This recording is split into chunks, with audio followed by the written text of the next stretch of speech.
Bismillah. Pengalaman menunjukkan seringkali pembekam atau pengobat tradisional kesulitan menentukan diagnosa akibat asesmen atau pengumpulan data klien itu tidak mempunyai urutan yang efektif dan terstruktur.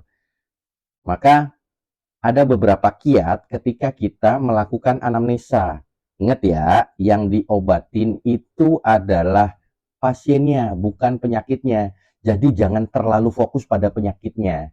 Yang pertama, mungkin kita ingin menanyakan gejala dan tanda. Ingat ya, sakit proses alami tubuh, gejala dan tanda adalah reaksi tubuh terhadap serangan penyakit. Berat apa enggak reaksinya?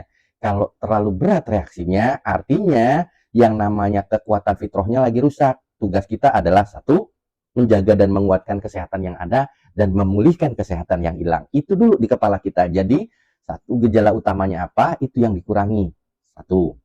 Yang kedua, karena kita fokus pada siapa yang sakit, maka hal yang pertama, lifestyle-nya yang diperhatikan. Nah, untuk bicara tentang lifestyle, kalau ada orang sakit, apalagi penyakitnya kronis dan degeneratif, satu hal saya ingin bertanya. Apakah kualitas tidurnya bagus? Nabi pernah bilang, tidurnya orang yang berilmu itu ibadah. Maka jadikan terapi tidur ini menjadi sebuah proses terapi untuk menyembuhkan penyakit. Ini adalah tibun nabawi yang paling sederhana. Teman-teman, tahu nggak? Allah Subhanahu wa Ta'ala menyebutkan tidur sebagai salah satu kekuasaannya. Dalam surat Quran surat An-Naba ayat 9 disampaikan, dan kujadikan tidurmu untuk istirahat. Tidur bukan sekedar tidur. Tidur itu dalam proses ketika kita tidur itu terjadi proses penyembuhan diri. Bagaimana cara tidurnya Rasulullah dan bagaimana medicine mengungkapkan manfaat dari tidur itu. Satu, bahwa ketika kita tidur, bagi teman-teman yang ketemu pasien yang punya kasus-kasus akut, tidur itu mengistirahatkan jasad dan mengistirahatkan mental, pikiran dan perasaan yang punya. Artinya, daya yang mengalami penurunan akibat serangan penyakit itu dapat diefisiensikan, hanya fokus untuk bertahan terhadap serangan penyakit. Kalau yang bersangkutan kesulitan tidur, maka gejala dan tandanya akan jadi berlebihan. Langkah pertama memang untuk kasus akut, gimana caranya yang bersangkutan itu tidur. Berikutnya, bagaimana tidur yang berkualitas itu sangat penting dalam proses penyembuhan penyakit-penyakit kronis. Itu ada tiga.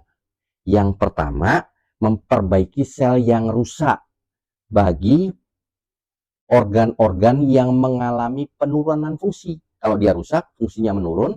Kalau fungsinya menurun, biasanya terjadi ketidakseimbangan sistem organ. Itu yang biasanya yang terjadi dalam proses penyakit-penyakit kronis dan degeneratif. Kenapa itu bisa terjadi? Kenapa dia bisa memperbaiki sel yang rusak? Karena ketika tidur berkualitas, ada hormon tertentu namanya growth hormone, hormon pertumbuhan yang diperlukan untuk regenerasi dalam proses regenerasi sel. Itu yang pertama. Yang kedua, ternyata ketika tidur berkualitas, ada sistem detoksifikasi yang terjadi di otak namanya glimpatik.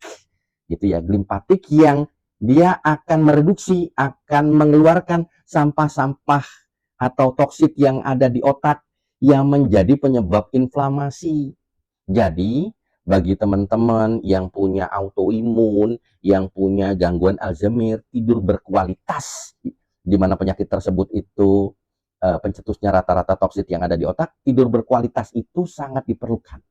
Yang ketiga, itu menyeimbangkan hormon metabolisme dan mengaktifasi yang namanya sistem imun.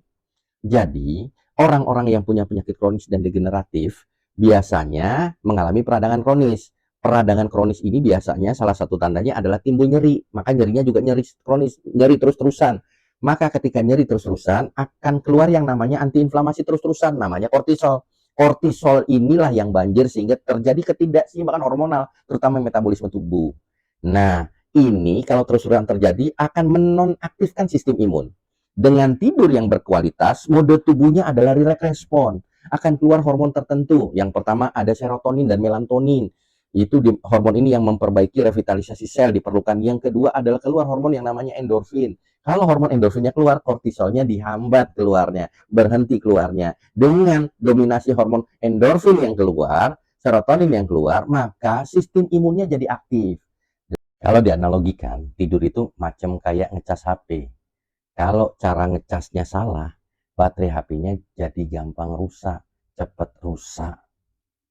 Jadi, cara ngecas HP yang benar, cara tidur yang benar itu seperti yang disampaikan oleh Rasulullah SAW.